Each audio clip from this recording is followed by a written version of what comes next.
சில பேரை இப்படி சொல்றது உண்டு, அடுத்தவங்களை அனுசரித்து நடந்துக்க தெரியல, அவன் என்ன சார் மனுஷன் அப்படிம்பாங்க. சக மனிதர்களோட எப்படி பழகிறது அப்படின்னு தெரியாததுனாலேயே பல பேர் இன்னைக்கு சங்கடப்பட்டுக்கிட்டு இருக்கிறாங்க. வசதி வாய்ப்பெல்லாம் சரியா இருக்கும், ஆனால் வாழ்க்கை சரியா இருக்காது. இன்னொருத்தர்கிட்ட எப்படி பேசுறது பழகிறதுங்கிறது தெரியாததுனால தான் இந்த அவஸ்தை. சரி, இந்த அவஸ்தை இல்லாமல் வாழறது எப்படி? இதுக்கு அனுபவசாலிகள் சில வழிமுறைகளை சொல்றாங்க. அதெல்லாம் என்னென்னங்கிறத இப்போ தெரிஞ்சுக்குவோம். முதல்ல நம்ம நாக்கு நம்ம கண்ட்ரோலில் இருக்கணும்.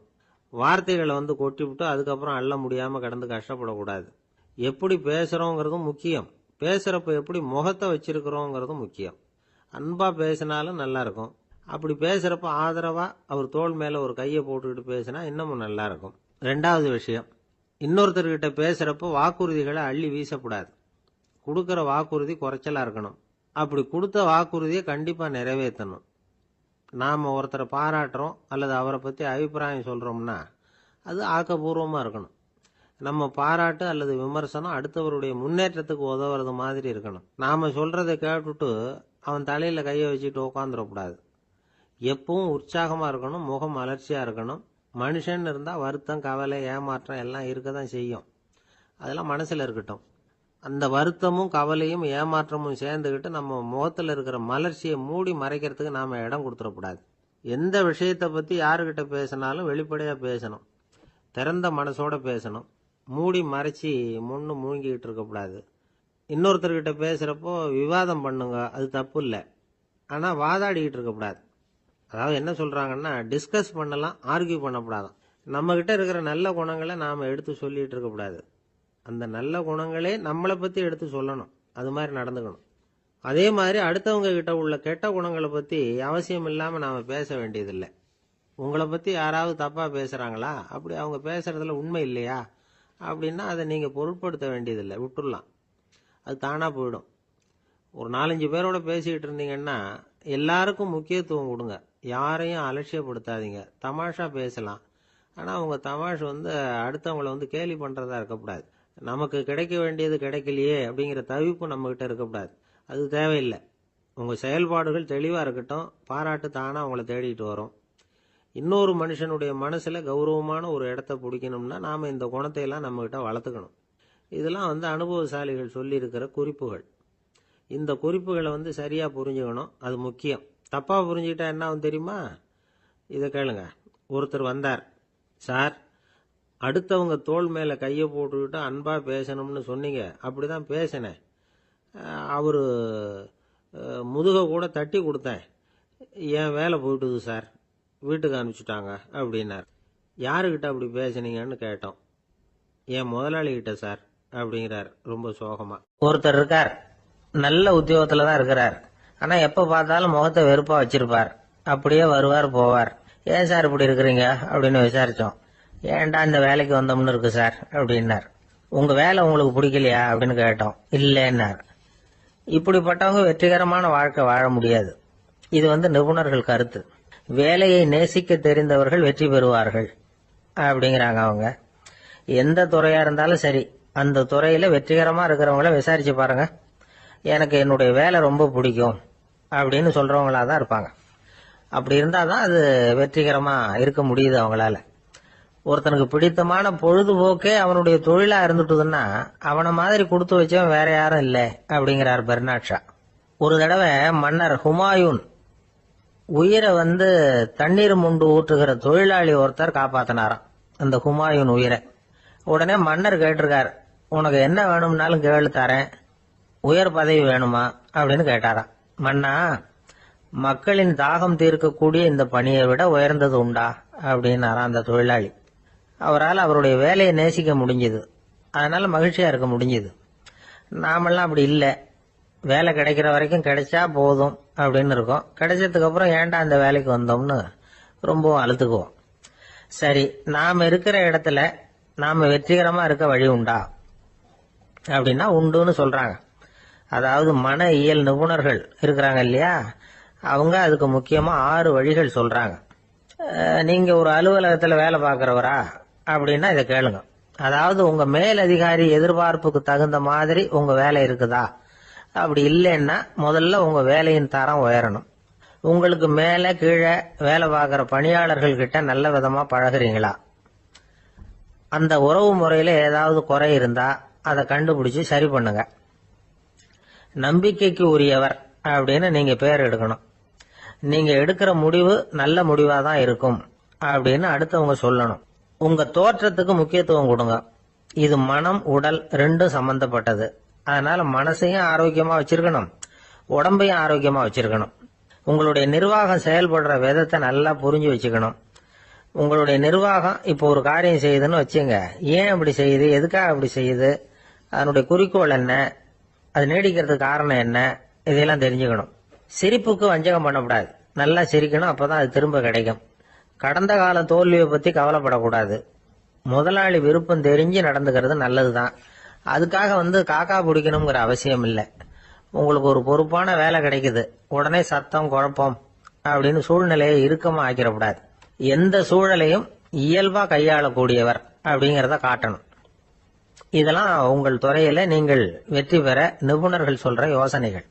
இவ்வளவு விவரமும் சொல்லிவிட்டு ஒருத்தரை பார்த்து கேட்டோம், இப்ப சொல்லுங்க, நீங்க செய்யற வேலை உங்களுக்கு பிடிச்சிருக்குதா அப்படின்னா. ரொம்ப ரொம்ப பிடிச்சிருக்குது அப்படின்னார். சரி, என்ன செஞ்சிட்டு இருக்கிறீங்க அப்படின்னு கேட்டோம். சும்மா தான் இருக்கிறேன் அப்படின்னார் அவர். இந்த உலகமே ஒரு நாடக மேடை, நாம எல்லாரும் நடிகர்கள். இது ஞானிகள் சொல்றது. இது ஒரு பக்கம் இருக்கட்டும். இந்த உலகத்துக்குள்ள எத்தனையோ நாடக மேடைகள், எத்தனையோ நடிகர்கள், எத்தனையோ நாடகங்கள், இதெல்லாம் எப்படி ஆரம்பமாச்சு, அதுதான் இன்னைக்கு தகவல். அதாவது ஆதி மனிதன் பேச ஆரம்பிக்கிறதுக்கு முன்னாடி சைகையாலேயே எல்லாத்தையும் சொல்லிட்டு இருந்தான். அதனால அப்பவே நடிப்பு ஆரம்பமாயிட்டுது. முதல்ல ஒரு வேட்டையத்தான் அவன் நடிச்சு காட்டியிருப்பான். இவன் எப்படி போனான், எதிரில் மிருகம் எப்படி வந்தது, அதோட எப்படி சண்டை போட்டான், எப்படி அடிச்சு கொண்டுகிட்டு வந்தான், இதை அப்படியே மற்றவங்களுக்கு நடிச்சு காட்டியிருப்பான். ஏன்னா மொழி கிடையாது. இந்த காலத்துல எல்லாம் நாடகங்கள்ல நடிக்கிறவங்கள நடிகர்கள்ங்கிறோம். ஒரு காலத்துல இவங்களுக்கு என்ன பேர் தெரியுமா? திஸ்பியர்கள் அப்படின்னு பேராம். இதுக்கு காரணம் உண்டு. அதாவது 2000 வருஷத்துக்கு முன்னாடி கிரீஸ் நாட்டுல திசிபியஸ் அப்படின்னு ஒரு ஆள் இருந்தான். அவன் ஒரு பெரிய நாடக கலைஞன். அவன் சில இளைஞர்களை சேர்த்துக்கிட்டான், பயிற்சி கொடுத்தான், நாடக குழுவை உருவாக்கினான். நடிகர்களையும் நாடகத்துக்கு தேவையான பொருள்களையும் ஏற்றிக்கிட்டு போறதுக்கு ஒரு வண்டியையும் தயார் பண்ணான். அந்த வண்டியிலேயே அவன் கிரேக்க நாடு பூராவும் சுத்தினான். ஊர் ஊரா நாடகம் போட்டான். ஒரு ஊருக்கு போனதும் அங்கே நாடகம் நடத்த தியேட்டர் இருக்கா அப்படிங்கலாம் பார்க்கறது இல்லை அவன். ஏன்னா அப்போலாம் தியேட்டர்னா என்னென்னு தெரியாது. நாடகம்னா அது ஒரு மூடிய கொட்டைக்குள்ளே தான் நடத்தணுங்கிறது அப்போ யாருக்குமே தோணலை. இந்த வண்டி போகும், அதுவே ஒரு பகுதி அப்படியே ஒரு மேடை மாதிரி விரிச்சிக்கும். அதில் ஏறி நின்றுக்கிட்டு நாடகத்தை நடித்து காட்டுவாங்களாம். மக்கள்லாம் எதிரில் தரையில் உட்காந்து அதை பார்த்துக்கிட்டு இருக்கிறது. உலகத்தின் முதல் நடமாடும் தியேட்டர் இதுதானா. இந்த திசிபிஎஸ் தான் முதலாக உலகத்தில் நாடகம்ங்கிற பொழுதுபோக்கை நடத்தி காட்டினவன் அப்படின்னு சொல்கிறாங்க. அவன் சொந்தமாக நாடகம் எழுதுனா, நடித்தான், நாடகத்தை இயக்கினான். அதனால தான் அவனை first man of the theatre அப்படின்னு சொல்லுவாங்க. அவன் தான் நாடக மேடையின் முன்னோடி. கிரேக்கர் காலத்திலேயே நாடக ஆசிரியர்கள், நடிகர்கள், ரசிகர்கள் இவங்கெல்லாம் உருவாயிட்டாங்களாம். நாடகத்தின் சரித்திரத்தில் இந்த 3 பிரிவும் ரொம்ப முக்கியம். அதாவது கிரேக்க தியேட்டர்கள்லாம் திறந்த வெளி மேடைகள் தான். பெரும்பாலும் மலைச்சரிவுகள், அதுவே படிப்படியாக பண்ணியிருப்பாங்க. கீழே அரைவட்ட வடிவில் மேடை, அதுக்கு ஆர்கெஸ்ட்ரான்னு பேர். பிற்காலத்தில் இதில் உட்காந்து இசைக்குழுவினர் வாய்ச்சதுனால இசைக்குழுவுக்கே ஆர்கெஸ்ட்ராங்கிற பேர் வந்துட்டுது. இப்போ கிரேக்க தியேட்டர்களில் ஒன்று, அதோட காலம் கிமு 340. அதை இன்னமும் பாதுகாத்து வச்சிருக்கிறாங்களாம். எபிடாரஸ் அப்படிங்கிற இடத்துல அது இருக்குதான். இன்னமும் அந்த தியேட்டரை பயன்படுத்திக்கிட்டு வர்றாங்களாம். சிறந்த கிரேக்க நாடகங்கள்லாம் அங்கே நடிக்கிறாங்களாம். ஆரம்ப காலத்திலேயே கட்டணம் கிடையாது. அப்புறம் பின்னாடி தான் நுழைவு கட்டணம்லாம் அப்படியே வந்துட்டு தான். நடிகர்கள் பளபளப்பான ஆடைகள் உடுத்தியிருப்பாங்களாம். இந்த குதிகால் உயர்ந்த காலணிகள் போட்டிருப்பாங்களாம். இதெல்லாம் பழைய குறிப்புகள். பலவிதமான உருவங்களில் மாஸ்க் அப்படின்னு சொல்லப்படுற முகமூடி. அதனால் ஒரே நடிகர் பல வேடங்களில் நடிக்கிறது உண்டான். ஆரம்பத்தில் பெண் நடிகர்கள் கிடையாது, எல்லாம் ஆண் நடிகர்கள் தான். ரோமானியர்கள் தான் முதல் நிரந்தர நாடக மேடையை கட்டினவங்க. அதுதான் முதல் தியேட்டர். கிமு 1048 காலகட்டத்தில் பாம்பிங்கிற நகரத்தில் அதை கட்டியிருக்கிறாங்களாம். கிரேக்க ரோமானிய தியேட்டர்களின் அடிப்படையிலேயே இந்த இத்தாலிய வடிவ அமைப்பாளர்கள் இந்த குதிரை லாட வடிவில் ஒரு ஆடிட்டோரியத்தை உருவாக்கினாங்களாம். இப்படி அதை பற்றி நிறைய தகவல் இருக்குது. 1576 லண்டனில் இந்த வின்ஸ்பர்ரி, அப்புறம் இந்த பில்ட்ஸில், அப்புறம் ஜேம்ஸ் இப்படிங்கிற ஒரு முயற்சியால் தான் இங்கிலாந்தில் முதல் தியேட்டர் உருவாச்சான். அப்படி ஒருத்தர் இருந்தாராம். உலக நாடக மேடையின் வரலாறு இதுதான். அதாவது இப்பெல்லாம் அறிவியல் வளர்ச்சி அதிகமாயிட்டுது, திரைப்படம் தொலைக்காட்சி எல்லாம் வந்தாச்சு. ஒவ்வொரு வீடுமே ஒரு குட்டி தியேட்டர் மாதிரி ஆயிட்டுது. தொலைக்காட்சி முன்னாடி உட்காந்து எழுந்திருக்கவே மனசு வர்றதில்லை. ஒரு அம்மா ஒரு மனோதத்துவ டாக்டரை தேடிட்டு வந்தாங்களாம் இந்த காலத்தில். டாக்டர், எங்கள் வீட்டுக்காரர் எப்போ பார்த்தாலும் டிவி முன்னாடி உட்காந்துக்கிட்டு அதையே வெறிச்சு பார்த்துக்கிட்டு இருக்கிறார், உத்து பார்த்துக்கிட்டு இருக்கார், எனக்கு சந்தேகமாக இருக்குன்னாங்களாம். இது மனக்கோளாறு இல்லைங்க, ஆர்வ கோளாறு, அவ்வளவுதான், இதுக்காக பயப்படாதீங்கன்னாராம் டாக்டர். அப்படி இல்லை டாக்டர், டிவி ஓடும் பொழுது நாம் எல்லாம் அதை பார்க்குறோம் சரி, ஆனால் அவர் அப்படி இல்லை, டிவியை நிறுத்தினதுக்கு அப்புறமும் அதையே உத்து பார்த்துட்டு உட்காந்துருக்கிறார், அதனால தான் சந்தேகப்பட்டு உங்ககிட்ட வந்தேன் அப்படின்னாங்களாம். அள்ள அள்ள குறையாதது அட்சய பாத்திரம், அது நமக்கு தெரியும், கேள்விப்பட்டிருக்கிறோம். ஆனால் போட போட நிரம்பாத ஒரு பாத்திரம் உண்டு. அது என்ன தெரியுமா? நம்மள பல பேர்கிட்ட அந்த பாத்திரம் உண்டு. அதுதான் பேராசை அப்படிங்கிற பாத்திரம். அதை நிறைவு செய்யவே முடியாது. பேராசையை பற்றி சுஃபி இலக்கியத்தில் ஒரு பிரபலமான கதை உண்டாம். அதை ஒரு பெரியவர் எடுத்து சொல்லியிருக்கிறார். ஒரு மன்னர் நகர்வலம் போயிட்டு இருக்கார். ஒரு பிச்சைக்காரன் மன்னர் எதிரில் வர்றான். பிச்சை போடுங்கிறான். என்னுடைய அமைதியை கெடுக்காதே போங்கிறார் மன்னர். அவன் சிரிக்கிறான். அரசே, உங்களுடைய அமைதி கெடக்கூடிய நிலையில் இருந்தா அதுக்கு பேர் அமைதியே கிடையாது அப்படின்னு நானா. எதிரில் நிக்கிறது வெறும் பிச்சைக்காரன் இல்லை, யோகி அப்படிங்கிறத மன்னர் புரிஞ்சுக்கிட்டார். துறவியே, உங்களுக்கு என்ன வேணும்னாலும் கேளுங்க, கொடுக்குறேன்னாரா. அந்த துறவி மறுபடியும் சிரிக்கிறார். அரசே, உங்களால முடியாததையெல்லாம் கொடுக்க முடியும்னு சத்தியம் செய்யாதீங்க அப்படின்னார். மன்னருக்கு கோபம் வந்துட்டுது.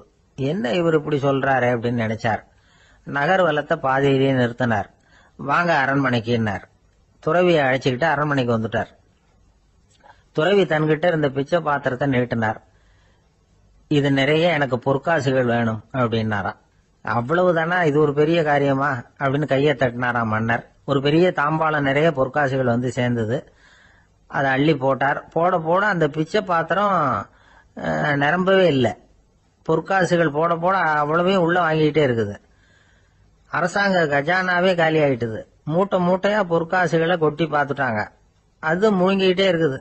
கடைசி வரைக்கும் அந்த பிச்சை பாத்திரம் நிரம்பவே இல்லை. அரசர்கிட்ட இருந்த கர்வம் போயிட்டுது. அப்படியே பொத்துன்னு துறவி காலில் விழுந்தார்.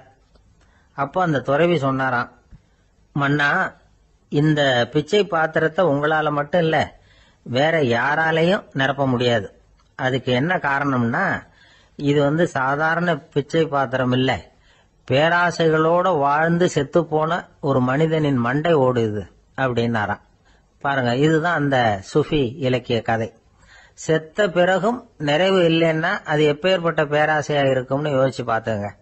நம்மால் ஒருத்தர் கல்யாணம் பண்ணிக்க பொண்ணு பார்த்துக்கிட்டு இருந்தார். அழகு, அறிவு, படிப்பு எதுவும் தேவையில்லை, பணம் மட்டும் இருந்தா போதும் அப்படின்னு பாக்குறவங்க கிட்ட எல்லாம் சொல்லி வச்சார். ரொம்ப நாளைக்கு அப்புறம் ஒரு பணக்காரர் கிடைச்சார். அவரு சொன்னார், இத பாருங்க, எனக்கு 20 வயசுல ஒரு மகள், அவளை நீங்க கல்யாணம் பண்ணிட்டா 2 லட்சம் பணம் கொடுப்பேன்.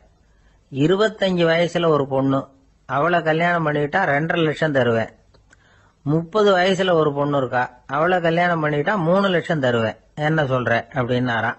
இவன் கொஞ்ச நேரம் யோசிச்சு பார்த்திருக்கான். அதுக்கப்புறம் மெதுவா அவரை நிமிர்ந்து பார்த்து, ஏன் சார், உங்ககிட்ட 50 வயசுல ஏதாவது பொண்ணு இருக்கா அப்படின்னு கேட்டான். ஒருத்தர் ரொம்ப அவசரமா வந்தார். சார், மனுஷன் நிம்மதியா இருக்கிறதுக்கு என்ன வழின்னு கேட்டார். சீக்கிரமா ஒரு கல்யாணத்தை பண்ணீங்க, எல்லாம் சரியா போடும் அப்படின்னோம். அவர் ஒரு மாதிரியா பார்த்தார். ஏற்கனவே எனக்கு கல்யாணம் ஆயிட்டுது சார், அதனால தானே நிம்மதியா இருக்கிறதுக்கு வழி கேட்கறேன் அப்படின்னார். சரி, இவர் ஒரு மாதிரியான கேஸ் அப்படின்னு நினைச்சுக்கிட்டு நம்மகிட்ட இருந்த ஒரு சின்ன புத்தகத்தை அவர்கிட்ட தூக்கி கொடுத்தோம். இதை படிச்சு பாருங்கன்னு. கல்யாணத்துக்கு பிறகும் சந்தோஷமா இருக்கிறதுக்கு என்ன வழி அப்படிங்கிற கேள்விக்கு அந்த புத்தகத்துல விளக்கம் இருந்தது. கணவன் மனைவிக்குள்ள சிக்கல் வராம இருக்கிறதுக்கு அதுல சில வழிகளை சொல்லி கொடுத்துருக்குறாங்க. அதெல்லாம் என்னென்ன அப்படிங்கிறத இப்ப பார்க்கலாமா? குடும்பம்னு இருந்தா கோபம் வரதான் செய்யும். அது வந்துட்டு போட்டும் பரவாயில்ல. ஆனா அந்த கோபம் ஒரே நேரத்துல 2 பேருக்கும் வந்துடாம பாத்துக்கணும். ஒரு சமயத்துல யாராவது ஒருத்தர் தான் கோபப்படணும், அடுத்தவங்க அமைதியா இருக்கணும். அதுக்கப்புறம் இவர் அமைதியான உடனே அவங்க ஆரம்பிச்சுக்கலாம்.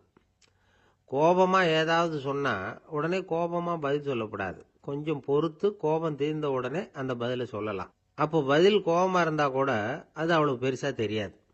அற்ப விஷயத்துக்கெல்லாம் காய்ச்சி மூச்சுன்னு கத்திட்டு இருக்கக்கூடாது. உங்க 2 பேருக்குள்ள ஒரு தர்க்கம் ஆரம்பமாயிட்டுதுன்னு வச்சுக்கோங்க. கடுமையா 2 பேரும் விவாதம் பண்றீங்க. உங்களில் ஒருத்தர் இதுல ஜெயிக்கணும்னா அது நீங்களா இருக்க வேணாம். அடுத்தவங்க ஜெயிக்கிறதுக்கு நீங்க துணையா இருங்களேன். அப்படின்னா நீங்க கொஞ்சம் விட்டு கொடுக்கணும், அவ்வளவுதான். ஏதாவது குத்தம் சொல்லணுமா, செஞ்ச தப்பை சுட்டி காட்டணுமா, விமர்சனம் பண்ணணுமா, பண்ணுங்க, வேணான்னு சொல்லல. ஆனா சொன்னதை அப்படி சொல்றத கொஞ்சம் அன்பா இதமா சொல்லுங்க. எப்போ நடந்த தவறுகளை எல்லாம் இப்போ போய் மறுபடியும் ஞாபகப்படுத்திட்டு இருக்க வேண்டாம்.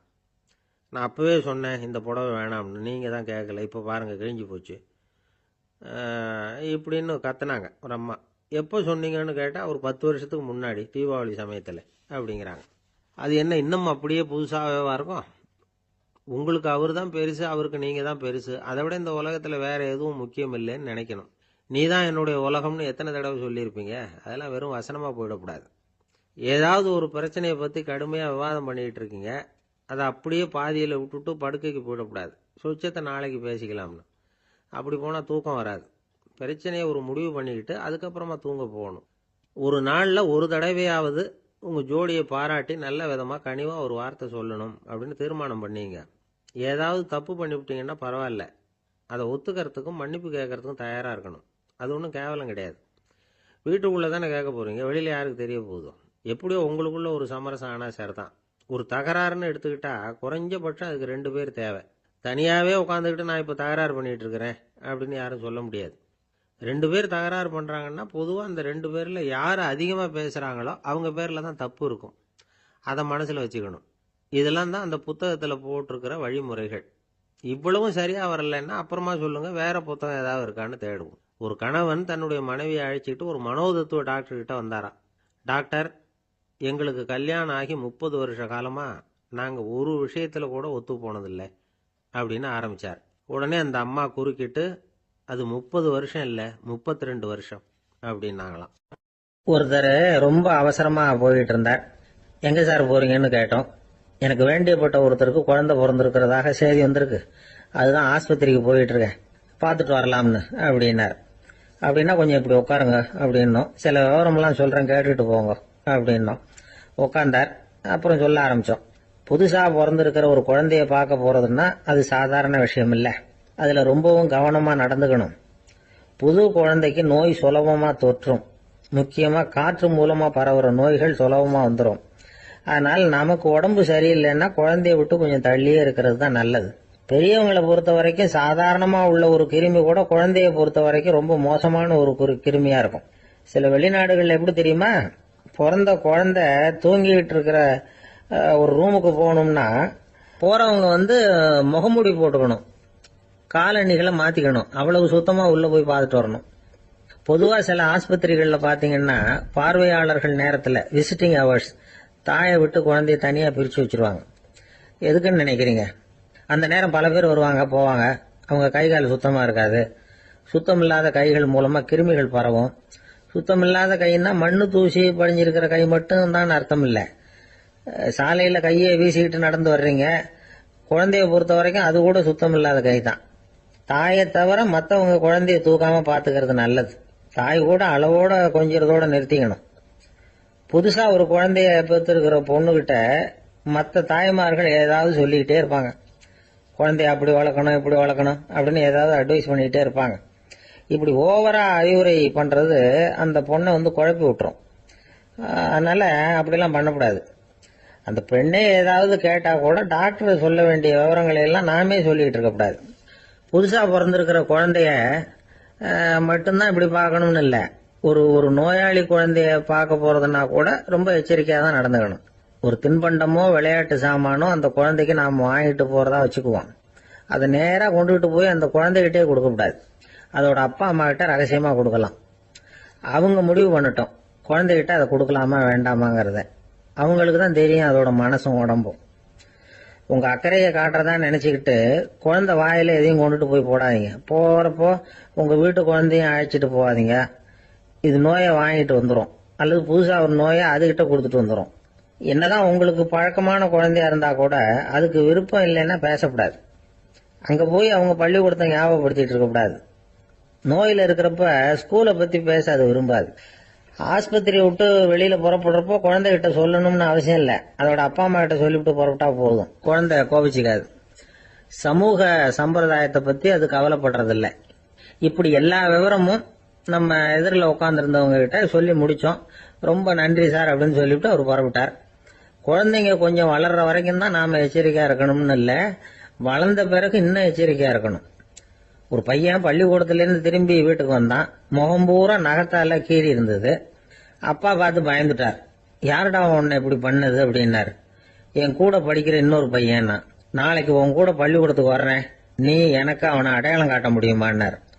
அது ரொம்ப சுலபம் நான் பையன். எப்படின்னார் அப்பா. அவன் காதுல ஒன்ன கையோடு எடுத்துட்டு வந்திருக்கிறேன், இதோ என் பையில தான் வச்சிருக்கேன் அப்படிங்கிறான் அந்த பையன். அம்மாக்காரங்களுக்கு அடிக்கடி ஏற்படுற கவலை ஒன்று உண்டு. அதாவது குழந்தை சரியா சாப்பிட மாட்டேங்குதே அப்படிங்கிற கவலை. இவங்கெல்லாம் ஒரு விஷயத்த நல்லா புரிஞ்சுக்கணும். குழந்தைகள்ங்கிறவங்க பெரியவங்க மாதிரி இல்லை. அவங்க கடிகாரத்தில் மணியை பார்த்துட்டு சாப்பிட்றதுக்கு உட்கார்ற ரகம் கிடையாது. பசிச்சா சாப்பிடுவாங்க, இல்லைன்னா விளையாடுவாங்க அல்லது தூங்குவாங்க. அது புரியாம அவங்கள கட்டாயப்படுத்தி அல்லது மிரட்டி சாப்பிட வைக்கிறது ரொம்ப தப்பு. ஒரு 8 மாச குழந்தைக்கு 3 மணி நேரத்துக்கு ஒரு தடவை பசிக்கும். அந்த நேரம் பார்த்து சாப்பாடு கொடுத்தா அடம் பண்ணாமல் அது பாட்டுக்கு சாப்பிட்றோம். அதே குழந்தைக்கு 1 வயசு ஆகிறப்போ 4 மணி நேரத்துக்கு ஒரு தடவை பசிக்கும். இந்த வயசுல இயற்கையாகவே பசி குறைஞ்சிருக்கும். அது புரியாம என் குழந்தை முன்னாடி மாதிரி இப்போ சரியாக சாப்பிட மாட்டேங்கிறான் அப்படின்னு சில பேர் டாக்டர்கிட்ட போய் சொல்லிக்கிட்டு இருப்பாங்க. இன்னொரு விஷயம், ஒரு குழந்தைக்கு வயசு அதிகமாகிற வேகத்துக்கு உடம்பு எடையும் அதிகமாகிக்கிட்டே போகாது. உடம்பு எடை அதிகமாகிற வேகம் குறைஞ்சிக்கிட்டே வரும். 6 மாச குழந்தைக்கு ஒரு வாரத்தில் 150 கிராம் எடை கூடும். ஒரு வயசுல வாரத்துக்கு 71 கிராம் எடை கூடும். இது புரியாம அதிகமாக சாப்பாட்டை கொடுத்து குழந்தைய கஷ்டப்படுத்தக்கூடாது. ஏன்னா அளவுக்கு மீறின உணவு அஜீரணத்தை உண்டு பண்ணிவிடும். குழந்தைக்கு ஒரு தட்டில் கொஞ்சமாக ஆகாரத்தை வச்சு கொண்டுகிட்டு போய் கொடுக்கணும். மலை மாதிரி குவிச்சு வச்சா அதை பார்த்ததுமே பசி அடங்கி போயிடும். அடித்து மிரட்டி பயமுறுத்தி குழந்தைய சாப்பிட வைக்கிற பழக்கம் இருக்கு பாருங்க, அதுக்கு ஃபுட் ஃபோர்ஸிங் அப்படின்னு பேர். இப்படி பண்ணினா குழந்தைக்கு சாப்பாட்டில் விருப்பம் குறைஞ்சிரும், அதை கண்டாவே வெறுக்க ஆரம்பிச்சிடும். அது மாதிரி உளம் சார்ந்த பசி குறைவு, சைக்கோஜெனிக் அனோரெக்சியா, அது ஏற்படுமா. சாப்பாடுங்கிறதே ஒரு தண்டனை மாதிரி தோணும். குழந்தைகளுக்கு பிடிச்ச மாதிரியான ஆகாரத்தை கொடுக்கணும். சத்து அதிகம் இருக்குங்கிறதுக்காக அதுக்கு பிடிக்காத ஆகாரத்தை கொடுத்து கட்டாயப்படுத்தக்கூடாது. குழந்தைகளுக்கு 2 வயசு ஆகிறப்போ இயற்கையாகவே எதிர்மறை குணம் உண்டாகும். அதாவது அந்த எதிர்மறையாக பேசுறது. இது மாதிரி சமயங்களில் நாம் என்ன சொல்கிறோமோ அதுக்கு நேர்மாறாக நடந்துக்கும். ஏட்டிக்கு போட்டி. சாப்பிட சொன்னால் விளையாட போவோம், விளையாட சொன்னால் சாப்பாடு கேட்கும். இதை புரிஞ்சுக்கிட்டு நடந்துக்கணும். குழந்தை சொன்ன பேச்சை கேட்கலேன்னு கோவப்படக்கூடாது. குழந்தை வளர வளர பிடிவாத குணம் வர்றது சகஜம். கேட்டதை வாங்கி கொடுத்தாதான் சாப்பிடுவேன் அப்படின்னு பிடிவாதம் பண்ணும். வாங்கி கொடுத்து விடுறது தான் உத்தமம். நீங்களும் அதுகிட்ட பிடிவாதம் பண்ணிட்டு இருக்கக்கூடாது. ஏன்னா கேட்டது கிடைக்கலையேங்கிற ஏமாற்றம் கூட குழந்தையோட பசியை குறைச்சிரும். கேட்டது கிடைச்சுட்டா பசி அதிகமாகும், கொடுத்ததை மலமலன்னு சாப்பிட்றோம். குழந்தைகளுக்கு கண்ட கண்ட நேரத்தில் சாப்பிட்றதுக்கு எதையாவது வாங்கி கொடுத்துக்கிட்டு இருந்தா சாப்பாட்டு நேரத்தில் சாப்பிடாம அடம் பண்ண ஆரம்பிச்சிடும். பள்ளிக்கூடம் போகிற பிள்ளைங்க காலை உணவை சரியாக சாப்பிட மாட்டாங்க. அச்சம், அவசரம், பரபரப்பு இதெல்லாம் தான் காரணம். பள்ளிக்கு புறப்படுறதுக்கு ஒரு 3/4 மணி நேரத்துக்கு முன்னாடியே சாப்பாடு போட்டுருங்க, அது சரியாக போடும். படிக்கிற குழந்தைகள் உடல் சோர்வு, மனச்சோர்வு இது காரணமாக கூட சாப்பிட மறுக்கிறது உண்டு. இப்போ உதாரணமாக சாயந்தரம் விளையாடி விட்டு வீட்டுக்கு வந்ததும் சாப்பிட சொன்னால் வேணாம்பாங்க. இது உடல் சோர்வு. ரொம்ப நேரம் வீட்டு பாடங்களை செஞ்சு முடித்த கையோடு சாப்பிட சொன்னாலும் அவங்களால சரியாக சாப்பிட முடியாது. இது உளச்சோர்வு, அதாவது மனச்சோர்வு. இதை தவிர குழந்தைகளுக்கு உடல் நலக்குறைவு ஏற்பட்டால் கூட சாப்பிட மறுக்கிறது உண்டு. சில மருந்து மாத்திரைகள் கூட பசியை குறைச்சிரும். அதனால் சரியாக தெரிஞ்சுக்கிட்டு குழந்தைகளை சாப்பிட வைக்கணும். அது புரியாமல் கையில் சாப்பாட்டு தட்டை வச்சுக்கிட்டு குழந்தைகளை விரட்டிக்கிட்டு அலையக்கூடாது. ஒரு சின்ன பையன் சொன்னான், எங்கள் அம்மா சாப்பாடு போடுறது தெரிஞ்சால் நான் உடனே வீட்டை விட்டு வெளியில் ஓடி போடுவேன் அப்படின்னா. ஏன் அப்படி பண்ணுறேன்னு கேட்டோம். எங்கள் அப்பா கூட அது மாதிரி தான் சார் பண்ணுவார் அப்படிங்கிறான். ஒரு கடைக்கு போனேன், 5 ரூபா பணத்தை எடுத்து கொடுத்தேன். ஒரு தினசரி பத்திரிகையை கேட்டேன். அவரு உடனே அங்கே அடுக்கி வச்சிருந்த பத்திரிகையில் ஒன்று எடுத்து என் கையில் கொடுத்தார், வாங்கிக்கிட்டேன். மீதி பணத்தை எடுத்தார், அதையும் என் கையில் கொடுக்கணும்ல, கொடுக்கல. எதிரில் இருந்த பலகையில் வச்சு எடுத்துக்க சொன்னார். எப்பவும் அவர் அப்படி தான் பண்ணுவார். நானும் எடுத்துக்கிட்டு வந்துடுவேன். இவர் ஏன் இப்படி பண்ணுறாருங்கிறது எனக்கு ரொம்ப நாளாக ஒரு சந்தேகம். ஒரு நாள் அவர்கிட்டயே இதை கேட்டுவிட்டேன். ஏங்க, நீங்கள் உங்கள் கடைக்கு வந்து பொருள்கள் வாங்குறவங்களுக்கு நீங்கள் பாக்கி சில்லறையை கொடுக்குறப்போ பலகையில் வச்சு விட்றீங்க, கையில் கொடுக்க மாட்டேங்கிறீங்களே, ஏன் அப்படின்னு கேட்டேன். காசை கையில் கொடுத்தா நம்மகிட்ட இருக்கிற லட்சுமி போயிடுவா சார் அப்படின்னார். அதாவது பணம் செலவாயிடும் அப்படின்னு அர்த்தமா. இன்னொரு நண்பர், அவர் ஒரு நாள் வழக்கத்துக்கு மாறா ரொம்ப சோகமாக உட்காந்துருக்கிறார். ஏங்க என்னாச்சு, ஏன் இப்படி கப்பலே கவிழ்ந்தது மாதிரி உட்காந்துருக்கிறீங்க அப்படின்னு கேட்டேன். கப்பலே கவிழ்ந்திருந்தா கூட நான் இப்படி கவலைப்பட மாட்டேன் சார், வேற ஒன்று நடந்து போச்சுன்னார். என்னன்னு கேட்டேன். என் உச்சந்தலையில் பள்ளி ஒன்று விழுந்துட்டுதுன்னார். அதுக்காகவா இப்படி அப்படின்னு ஆச்சரியப்பட்டேன். ஆமாங்க, பள்ளி உச்சந்தலையில் விழுந்தா பலன் என்னன்னு பஞ்சாங்கத்தில் பார்த்தேன், மரணம்னு போட்டிருக்கு அப்படின்னு சொல்லிவிட்டு அவர் தொடர்ந்து கவலைப்பட ஆரம்பிச்சிட்டார். இப்படியும் ஒருத்தர், என் கூட வேலை பார்க்குற ஒருத்தர் எப்படி தெரியுமா, தினமும் வலது காலை வச்சு தான் ஆபீஸுக்கு உள்ள நுழைவார். என்னைக்காவது தவறுதலாக இடது காலை வச்சு உள்ள வந்துட்டார்னா அன்னைக்கு பூரா மனசு சங்கடப்படுவார், எந்த வேலையும் சரியா ஓடாது. கேரம் போர்டு ஆடுற ஒருத்தர் எப்போ ஆட உட்காந்தாலும் ஸ்ட்ரைக்கரை கை தவறி கீழே விழுற மாதிரி பண்ணி அதுக்கப்புறம் அதை எடுத்துக்கிட்டு ஆட உட்காருவார். ஏன்னா எப்போ ஒரு தடவை நிஜமாவே அது வந்து கை தவறி கீழே விழுந்திருக்குது, அன்னைக்கு பிரமாதமா ஜெயிச்சுட்டார். உடனே ஒரு முடிவுக்கு வந்துட்டார், கை தவறுனா லாபம் அப்படின்னு. அதுக்கப்புறம் அதையே பழக்கமாக்கிக்கிட்டார். பூனை குறுக்க போனா சகனம் சரியில்லைன்னு நினைக்கிறவங்க உண்டு. ஆனா ஒருத்தர் எப்படி தெரியுமா, அவர் வெளியில கிளம்புற சமயம் பக்கத்து வீட்டு ரேடியோவில் மியாவ் மியாவ் பூனை குட்டின்னு பாட்டு சத்தம் கேட்டா கூட போதும், சகனம் சரியில்லைன்னு பிரயாணத்தை கேன்சல் பண்ணி விடுவார். இப்ப இவ்வளவு எதுக்கு சொல்றோம்னா, அளவுக்கு மீறின சகுன நம்பிக்கைகள் இருக்கு பாருங்க, இதோட பயமும் சேர்ந்துகிட்டதுன்னு வச்சுக்கோங்க, இது ஒருத்தருடைய மனநிலையை பாதிச்சிடும். இது வந்து உளவியல் நிபுணர்கள் சொல்ற கருத்து. வாழ்க்கையே தடுமாற வச்சிரும். பாதுகாப்பு இல்லாத உணர்வு, ஒரு விதமான டிப்ரெஷன் மனநிலை, இதெல்லாம் தான் இதுக்கு காரணமா அமையலாம். சில பேர் காய்கறி நறுக்க கத்திய கையில் எடுத்தா கூட நேரம் சரியா இருக்கா அப்படின்னு பார்த்துட்டு தான் வேலையை ஆரம்பிக்கிறது வழக்கம். அறிவு தான் மனசுக்கு வாத்தியாரா இருக்கணும், அப்பதான் வாழ்க்கை வந்து நிம்மதியா இருக்கும். அறிவு வந்து மனசு சொல்றபடியெல்லாம் கேட்க ஆரம்பிச்சுட்டுதுன்னா இடைஞ்சல் தான். ஒருத்தருக்கு 7ஆம் நம்பர் தான் ராசியான நம்பராம். 7ஆம் தேதி தான் எந்த காரியத்தையும் ஆரம்பிப்பாராம்.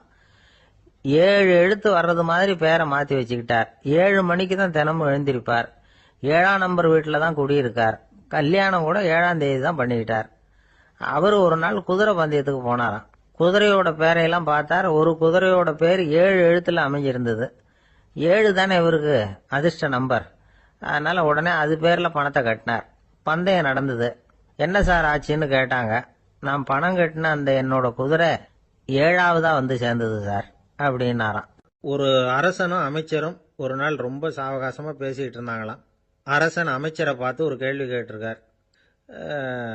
ஏங்க அமைச்சரே, ஆசை இல்லாத ஒரு மனுஷனால இருக்க முடியுமா அப்படின்னு. ஏன் முடியாது, துறவி அப்படிங்கிறவங்கெல்லாம் அப்படிப்பட்டவங்க தானே அப்படின்னாராம் அமைச்சர்.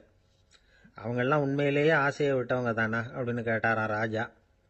அப்படிதான் இருக்கணும் அப்படின்னாராம் அமைச்சர். அப்படின்னா ஆசையே இல்லாத ஒரு உண்மையான துறவியை நான் பார்க்கணுமேன்னார். அது என்ன பிரமாதம், அதுக்கு நான் ஏற்பாடு பண்ணுறேன் அப்படின்னு விட்டார் இவர். சொல்லிவிட்டு உடனே புறப்பட்டு போனார். அங்கங்கே தேடினார். அப்புறம் தான் அவருக்கு புரிஞ்சுது உண்மை துறவியை கண்டுபிடிக்கிறது எவ்வளவு கஷ்டமான காரியம்னு. இருந்தாலும் ராஜா கிட்ட சொல்லியாச்சே உண்மை துறவியை காட்டுறேன்னு. இப்போ என்ன பண்ணுறது, ராஜா கிட்ட சொன்னபடி நடக்கலைன்னா அவருக்கு கோபம் வந்துடும். அமைச்சர் ஒரு யோசனை பண்ணார். அவருக்கு ஒரு வழி தெரிஞ்சுது. அதுதான் சரின்னு முடிவு பண்ணார். அதாவது அந்த ஊரில் அவருக்கு தெரிஞ்ச நாடக நடிகர் ஒருத்தர் இருக்கிறார், நல்லா நடிப்பார். அவரை போய் பார்த்தார். இதை பாருப்பா, எனக்காக நீ ஒரு காரியம் செய்யணும்னார். என்னன்னு கேட்டார் அவர். நீ ஒரு துறவி மாதிரி கொஞ்ச நேரத்துக்கு நடிக்கணும். ராஜா வந்து உன்னை பார்த்துட்டு போகிற வரைக்கும் நடி, அது போதும். அதுக்காக உனக்கு 10,000 ரூபா தரேன் அப்படின்னார். அவர் எந்த காலத்தில் இவ்வளவு பணத்தை மொத்தமாக பார்த்துருக்கார். அதனால் உடனே சரின்னு ஒத்துக்கிட்டார். அமைச்சர் வந்து அரண்மனைக்கு திரும்பி வந்தார். என்ன அமைச்சரே, இன்னுமா ஒரு உண்மையான துறவி கிடைக்கலன்னார். உண்மையான துறவி ஒருத்தரை இப்போ தான் கொஞ்ச நேரத்துக்கு முன்னாடி பார்த்து பேசிவிட்டு வர்றேன். அவர் நம்ம ஊருக்கு வெளியில் குளத்தங்கரையில் உள்ள ஒரு ஆலமரத்துக்கு அடியில் உட்காந்துருக்கிறார் அப்படின்னார் இவர். அப்படின்னா உடனே புறப்படுங்க அப்படின்னார் ராஜா. பரிவாரங்களோடு புறப்பட்டார். அங்கே அந்த மரத்தடியில் அந்த ஆள் வேஷம் போட்டுக்கிட்டு துறவி மாதிரி உட்காந்துருக்கிறான். ராஜா நேராக போனார். அந்த துறவி காலில் பொத்துன்னு விழுந்து வணங்கினார். உடனே ராணியும் அவர் காலில் விழுந்தாங்க. அடுத்தபடியாக அமைச்சர் விழுந்தார். அவருக்கு தெரியும் இது நம்ம ஆள் தான்னு. இருந்தாலும் என்ன பண்ணுறது, நேரம். அப்புறம் பரிவாரங்கள்லாம் துறவி காலில் விழுந்து ஆசீர்வாதம் வாங்கிட்டாங்க. ராஜா அப்புறமா தங்கத்தட்டில் பொன்னையும் பொருளையும் வச்சு அந்த துறவிகிட்ட ரொம்ப பணிவாக நீட்டுறார். தாங்கள் தயவு பண்ணி இதை ஏற்றுக்கணும் அப்படின்னு வேண்டிக்கிட்டார். அந்த துறவி பற்று இல்லாமல் அதை பார்த்தார். எல்லாத்தையும் திறந்துட்ட எனக்கு இதெல்லாம் எதுக்காக அப்படின்னு சொல்லி அதை மறுத்துட்டாராம். ஆஹா, உண்மையான துறவியை பார்த்துட்டோம் அப்படிங்கிற ஆனந்தம் அரசருக்கு. ரொம்ப நிம்மதியாக திருப்தியாக திரும்பி வந்தார் அரண்மனைக்கு. அதுக்கப்புறம் அமைச்சர் யாருக்கும் தெரியாமல் அந்த துறவிகிட்ட ஓடினார். சொன்ன பிரகாரம் பணத்தை நீட்டினார். இந்தப்பா, நான் உங்ககிட்ட சொன்னபடி 10,000 ரூபா பணம் எடுத்துக்கோ அப்படின்னார். அந்த ஆள் ராஜா கிட்ட சொன்னது மாதிரியே எல்லாத்தையும் திறந்துட்ட எனக்கு இதெல்லாம் எதுக்காக, வேணாம் அப்படின்னு விட்டாராம். நடித்த வரைக்கும் போதும்ப்பா, இனிமேல் இந்த நாடக வசனம்லாம் வேணாம், வேஷத்தை கலைச்சிரு, பணத்தை வாங்கிக்கோன்னார். இல்லைங்க, இது வேஷம் இல்லை, இது வசனமும் இல்லை, இது உண்மை. கொஞ்ச நேரம் துறவி மாதிரி நடித்ததுக்கே இந்த தேசத்து ராஜா, ராணி, அமைச்சர், பரிவாரங்கள் எல்லாம் என் காலில் விழுந்து வணங்குறாங்க. அப்படின்னா உண்மையான துறவியாக இருக்கிறது எவ்வளவு பெருமையான விஷயம். நான் உண்மையான துறவியாக ஆக போகிறேன், அப்படி முடிவும் பண்ணிட்டேன் அப்படின்னார் அந்த நடிகர்.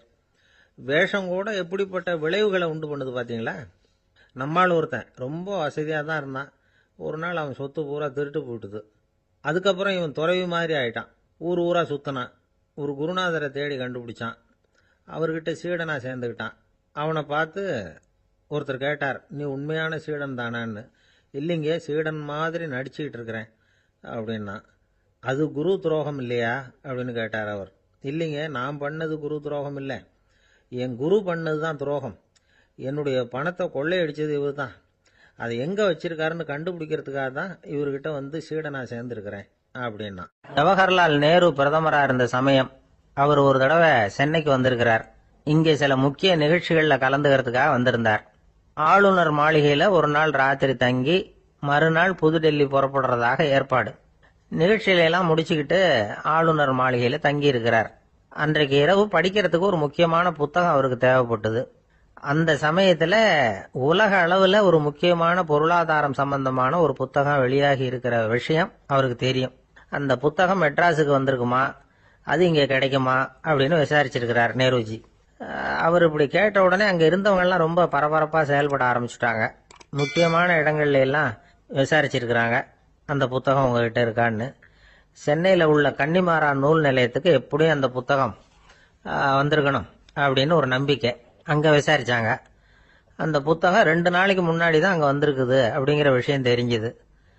உடனே எல்லாரும் அங்கே ஓடினாங்க.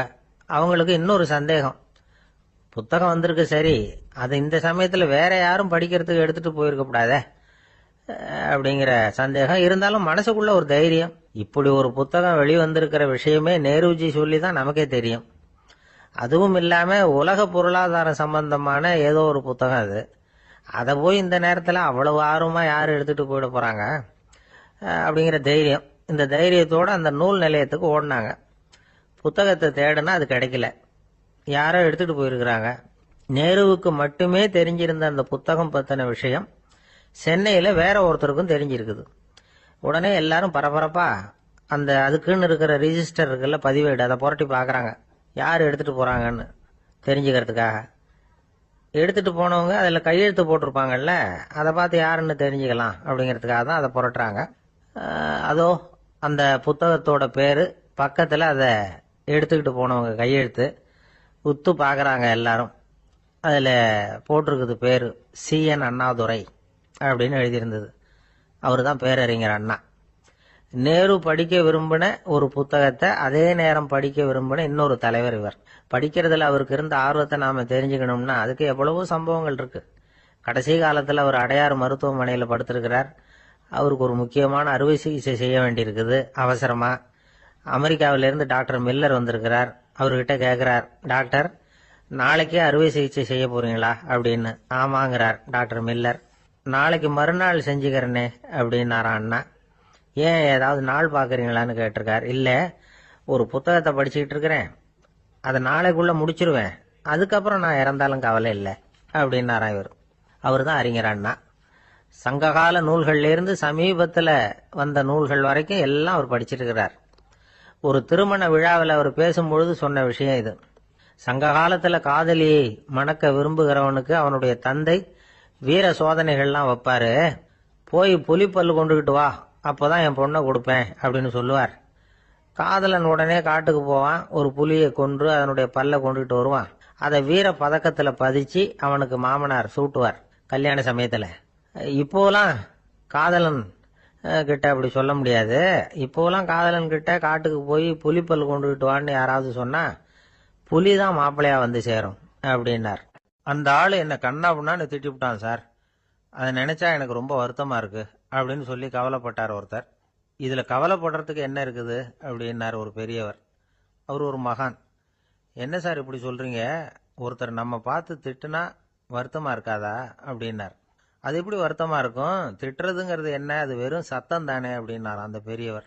நம்ம ஆளுக்கு தலையை பிச்சுக்கலாம் போல இருந்தது. இருக்காது அப்படின்னா நமக்கே அப்படி தானே தோணுது. அந்த பெரியவர் சொல்றது ரொம்ப பெரிய விஷயம். அதை நாம புரிஞ்சிக்க முயற்சி பண்ணலாம்னா நடைமுறை வாழ்க்கைக்கே அது ஒத்து வர்றது மாதிரி தெரிய மாட்டேங்குது. இருந்தாலும் அந்த பெரியவர் அதுக்கு என்னதான் விளக்கம் கொடுக்குறாருன்னு பார்ப்போமே. ஒரு ரயில் போயிட்டு இருக்கு, அதுல ஒரு சாது போயிட்டு இருக்கார். அந்த ரயில் அவர் ஹரித்வாரம் போயிட்டு இருக்கார். அவரு ரயிலில் ஏகப்பட்ட கூட்டம். நம்ம ஊர் ரயில் கேட்கவா வேணும், டிக்கெட் வாங்கிட்டு கொஞ்சம் பேர், வாங்காத கொஞ்சம் பேர். அது என்னத்துக்கு அனாவசியமாக டிக்கெட் அப்படிங்கிற நினைப்பில் பாதி பேர். இந்த கூட்டத்துக்கு மத்தியில் அந்த சாதுவும் போயிட்டு இருக்கிறார். உட்கார்றதுக்காக இருந்த இடத்துல ஒரு ஆள் படுத்திருக்கிறான், கொஞ்சம் முரட்டு ஆசாமி. அவன் காலு பக்கத்தில் கொஞ்சோண்டு இடம் பாக்கி இருந்தது. அந்த இடத்துல இந்த சாது உட்காந்துருந்தார். மெதுவாக உட்காந்துக்கிட்டார் போய். ஆனால் அந்த ஆள் ராத்திரி பூரா இவரை காலால் உதச்சிக்கிட்டே இருக்கிறான். அது இவருக்கு ரொம்ப அவமானமாக பட்டுது. அதனால் துக்கம் ஏற்பட்டது. இருந்தாலும் அதை ஒரு மாதிரியாக சகிச்சுக்கிட்டே இவர் வந்து சேர்ந்தார். பொழுது விடிஞ்சது. அந்த சாது ஹரித்வார் வந்து சேர்ந்தார். அங்கே ஒரு பெரிய ஞானியை சந்திச்சார். ராத்திரி ரயிலில் அந்த ஆள் உதைச்சதையும் அதனால் தனக்கு ஏற்பட்ட துக்கத்தையும் இந்த சாது அந்த ஞானிகிட்ட சொன்னார். சொல்லிவிட்டு, ஏன் சுவாமி, எனக்கு துக்கம் ஏற்பட்டதே அது தப்பா அப்படின்னு கேட்டார். தவறுதான்னார் அந்த ஞானி. உனக்கு இன்னமும் தேக அபிமானம் போகலைங்கிறது தான் அது காட்டுது. அஷ்டாவக்கிரர் என்ன சொல்றார் தெரியுமா, உண்மையான ஞானி யாராவது தன்னை வந்தனை செய்தால் அதற்காக சந்தோஷப்பட மாட்டார், யாராவது நிந்தனை செய்தால் அதற்காக வருத்தப்பட மாட்டார் அப்படின்னு சொல்றார். நிந்தனைங்கிறது ஒரு ஒலி தான். தேகாபிமானம் இருக்கிற வரைக்கும் இந்த ஒலி நம்மளை வேதனைப்படுத்தும். நான் தேகம் இல்லை ஆத்மா அப்படிங்கிற நினைவு இருந்தா இந்த ஒலி நம்மளை பாதிக்காது. மனு என்ன சொல்றார் தெரியுமா, ஒரு சாதகன் பாராட்டுதலை விஷம்னு நினைச்சு பயப்படணும், அவமானத்தை அமிர்தம்னு நினைச்சு சந்தோஷப்படணுங்கிறார். அவமானப்பட்டா கவலைப்படாமல் எப்படி இருக்க முடியும் அப்படின்னு தான் நமக்கு தோணும். அதனால தான் நம்மள யாரும் இதுக்கு உதாரணமாக யாரையும் காட்ட முடியல. புத்தரையும் கபீரையும் உதாரணமாக காட்டுறாங்க. அவங்களுக்கெல்லாம் அவமானம் ஏற்பட்டப்போ கவலையே படலையாம்.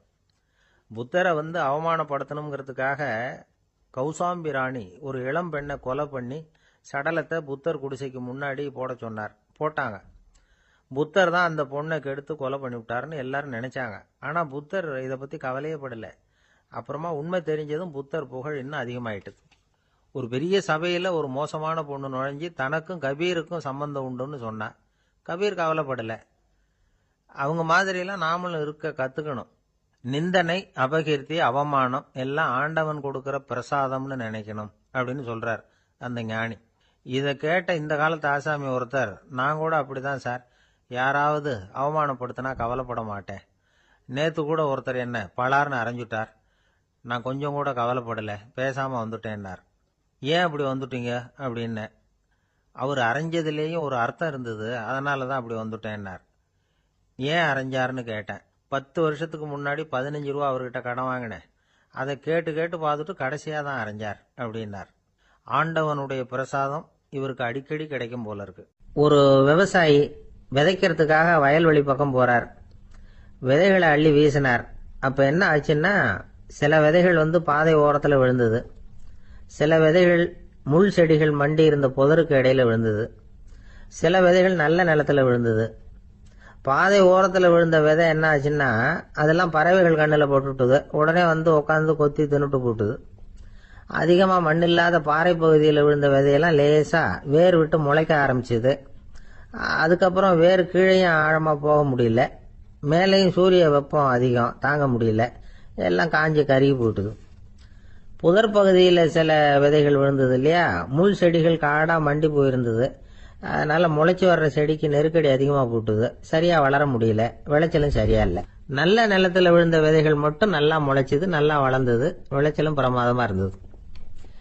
இந்த கதையை சொல்லிவிட்டு கேட்க செவியுள்ளோர் கேட்கட்டும் அப்படிங்கிறார் இயேசு பெருமான். ஆமா, இயேசு கடலில் நின்ற படகு ஒண்ணுல உட்கார்ந்துருக்கிறார். கடற்கரையில ஏராளமான மக்கள் உட்கார்ந்துருக்கிறாங்க. அந்த சமயத்துல தான் இயேசு ஓமைகள் மூலமா மக்களுக்கு பல உண்மைகளை சொல்லிட்டு இருக்கிறார். மக்கள் அந்த கதையை கேட்டுட்டு ஒன்றும் புரியாம முழிக்கிறாங்க. அதை கவனித்த இயேசு அந்த ஓமையை விளக்க ஆரம்பிச்சார். இதுல அந்த விதைக்கிறவர் தான் இறைவன். அவருடைய வார்த்தைகளை விதைக்கிறார். அந்த வார்த்தைகளை கேட்கிற மக்கள் அந்த விழுந்த விதைகள் மாதிரி 4 வகையானவர்கள். சில பேர் பாதை ஓரத்தில் விழுந்த விதைகள் மாதிரி. இறைவன் வார்த்தைகளை அவங்க கேட்கறாங்க, ஆனா தீய எண்ணங்கள் செய்கைகள் மூலமா விதைக்கப்பட்ட வார்த்தைகள் அழிஞ்சு போடுது. இறைவன் வார்த்தைகளை கேட்ட உடனே மகிழ்ந்து போய் உடனே சில பேர் அதை ஏத்துக்கிறாங்க. இவங்கெல்லாம் அந்த பாறை பகுதியில் விழுந்த விதைகள் மாதிரி. அதனால இவங்கெல்லாம் வேறு இல்லாதவங்க, கொஞ்ச காலத்துக்கு இறை வார்த்தைகளுக்கு கீழ்ப்படிந்து நடப்பாங்க. அதனால ஏதாவது இடைஞ்சல் ஏற்பட்டா உடனே தடுமாறுவாங்க, தங்கள்கிட்ட இருக்கிற நல்ல பண்புகளை விட்டுட்டு பாவ வழிகளுக்கு போயிடுவாங்க. முள் செடிகளுக்கு இடையில விழுந்த விதைகள் மாதிரி உள்ளவங்க யாருன்னா, இவங்களுக்கு உலக கவலை உண்டு, செல்வத்தின் மீது மயக்கம் உடையவர்கள், உலக ஆசைகள் இவங்களுக்குள்ள பூந்துடுறதுனால அங்க இருக்கிற நல்ல பண்புகள் மறைஞ்சு போயிடுது. அதனால அவங்களும் உபயோகம் இல்லாதவங்களா ஆயிடுறாங்க. நல்ல மனிதர்கள் நல்ல நிலத்துல விழுந்த விதைகளுக்கு ஒப்பானவர்கள். இவங்க இறை வார்த்தையை கேட்கறாங்க, அதை ஏத்துக்கிறாங்க, அவங்களும் நல்லபடியா வாழறாங்க, அடுத்தவங்களுக்கும் உபயோகமா இருப்பாங்க. இதுதான் இயேசு சொன்ன விளக்கம். நல்ல வார்த்தைகளை கேளுங்கள், நல்ல வார்த்தைகளை ஏற்றுக்கொள்ளுங்கள், அடுத்தவங்களுக்கு உபயோகமா இருங்க. இதுதான் பெரியவங்கள்லாம் நமக்கு சொல்லுகிற உபதேசம். ஒரு அப்பா தன்னுடைய மகனுக்கு உபதேசம் பண்ணார். இத பாருப்பா, நல்ல வார்த்தைகளை கேட்கணும், எப்போதுமே மகன் அப்பா பேச்ச கேட்கறது நல்லது அப்படின்னாராம். நீ ஏதாவது ஒரு தப்பு பண்ணா என் தலையில ஒரு முடி நரைச்சி வெள்ளையா போடும்பா, நீ செய்யற ஒவ்வொரு தப்புக்கும் என் தலையில ஒவ்வொரு முடி வெள்ளையாயிடும் அப்படின்னாராம். பையன் யோசிச்சான், அப்பா இப்பதான் எனக்கு புரியுது, தாத்தாவோட தலைமுடி பூராவும் வெள்ளையா இருக்கிறதுக்கு என்ன காரணம்ங்கிறது எனக்கு இப்பதான் புரியுது அப்படின்னு. ஒரு ஆள் இருந்தான், நிறைய பணம் சம்பாதிச்சான், ஆனா செலவு பண்ண மனசு வரல, கருமி. அவன் என்ன பண்ணா, சேர்த்த பணம் பூராவையும் ஒரு மரத்தடியில புதைச்சி வச்சிருந்தான். வாரத்துக்கு ஒரு தடவை அந்த மரத்தடிக்கு வருவான், புதைச்ச இடத்த ஆவலோட பார்த்துக்கிட்டு இருப்பான், அதுக்கப்புறம் போயிடுவான். அவ்வளவுதான். ஒரு நாள் ஒரு திருடன் வந்தான், இவன் புதைச்சி வச்சிருந்ததெல்லாம் எடுத்துட்டு போட்டான். இது தெரிஞ்சு போச்சு. அந்த கருமி புலம்ப ஆரம்பிச்சுட்டான். இவன் புலம்பலை கேட்டதும் அக்கம் பக்கத்தில் இருந்தவங்க எல்லாம் ஓடி வந்தாங்க. என்ன விஷயம்னு விசாரிச்சாங்க. இவன் சொன்னான். ஒரு பெரியவர் கேட்டார், ஏப்பா வாரம் இந்த இடத்த பார்க்கறதாக சொன்னியே, எப்பவாவது இதுல இருக்கிற பணத்தை எடுத்து செலவு பண்ணிருக்கியா அப்படின்னு கேட்டார். நான் அப்பப்போ அதை பார்க்கறது தான் வழக்கம், அதை தொட்டதே இல்லைன்னு அவன். சரி, அப்படின்னா இப்பவும் நீ அதே மாதிரி வாரம் ஒரு தடவை இந்த இடத்த பார்த்துட்டு போகலாமே அப்படின்னாராம் அந்த பெரியவர். அதுவும் சரிதானே, எவ்வளவு காலமானாலும் அவன் அந்த பணத்தை எடுத்து செலவு பண்ண போறதில்ல. அப்படி இருக்கிறப்ப உள்ளே பணம் இருந்தாலும் ஒண்ணுதான், இல்லாம போனாலும் ஒண்ணுதான். இதுல இருந்து என்ன புரியுதுன்னா, ஒருத்தர்கிட்ட இருக்கிற பணத்தை கொண்டு அவர் பணக்காரரா ஏழையா அப்படின்னு முடிவு செய்யறது சரியில்லை. அந்த செல்வத்தை அனுபவிக்கிற திறன், பயன்படுத்துற திறன், அதை வச்சுதான் அவர் ஏழையா பணக்காரரா அப்படிங்கறத நிர்ணயம் பண்ணணும். அதுதான் சரி. செலவு பண்ண தெரியாதவன் சேகரம் பண்ணிட்டே இருக்கிறதுனால என்ன பிரயோஜனம்? தலைமுடியே இல்லாதவன் தாராளமா சீப்புகளை வாங்கி சேகரம் பண்றது மாதிரி தானே இது. சில சமயம் செலவு பண்ண நாம தயாரா இருந்தா கூட அந்த செல்வம் நமக்கு பயன்படுறதில்ல. அரேபியாவில் ஒரு நகை வியாபாரி விலை உயர்ந்த முத்துக்களை எல்லாம் அவர் வச்சு வியாபாரம் பண்ணிட்டு இருந்தார். அவர் ஒரு சமயம் ஒரு பாலைவனம் வழியா போயிட்டு இருக்கிறார் ஒட்டகத்துல. அப்போ திடீர்னு கடுமையான புயல் வீச ஆரம்பிச்சுட்டுது. திசை தவறி இவர் எங்கேயோ வந்துட்டார். கூட வந்தவங்களையும் காணல, எங்க போனாங்களோ தெரியல. இவர் ரொம்ப பயந்து போய் அங்கே எங்கேயுமா அலைஞ்சு திரியிறார். வழியே தெரியல, பசி கடுமையாயிட்டுது. ஒட்டகத்து முதுகுல ஒரு மூட்டை இருந்தது, அதை பிரிச்சு பார்த்தார். உள்ளே ஏதாவது இருக்கான்னு தேடி பார்க்குறார். அது வரைக்கும் கண்ணில் தட்டுப்படாத அபூர்வமான ஒரு பை கண்ணில் பட்டுது. ஆஹா, அதில் ஏதாவது சாப்பிட்றதுக்கு இருக்கும் அப்படின்னு நினச்சி ஆவலாக அதை பிரித்து பார்க்குறார். அந்த பையில் விலை உயர்ந்த முத்துக்கள் நிறைய இருந்துதான். அப்போ தான் அவர் நினைச்சாராம், விலை உயர்ந்த முத்துக்கள் கூட சாப்பிட்றதுக்கு உணவாக முடியாது அப்படிங்கிறத புரிஞ்சுக்கிட்டாராம். எந்த நேரத்தில் எது நமக்கு தேவையோ அது நமக்கு தாராளமாக கிடைக்கணும். அப்படி அது கிடைக்கிறதுக்கு நம்மக்கிட்ட இருக்கிற செல்வம் பயன்படணும். அது நமக்கும் பயன்படலாம், நம்ம மூலமாக அடுத்தவங்களுக்கும் பயன்படலாம். அதுதான் செல்வத்தின் பயன். ஒரு மரத்தடியில் ஒருத்தன் உட்காந்து அழுதுகிட்டு இருந்தான். அந்த பக்கமாக வந்த இன்னொருத்தன் ஏப்பா அழுதுகிட்டு இருக்கிறேன்னு கேட்டான்.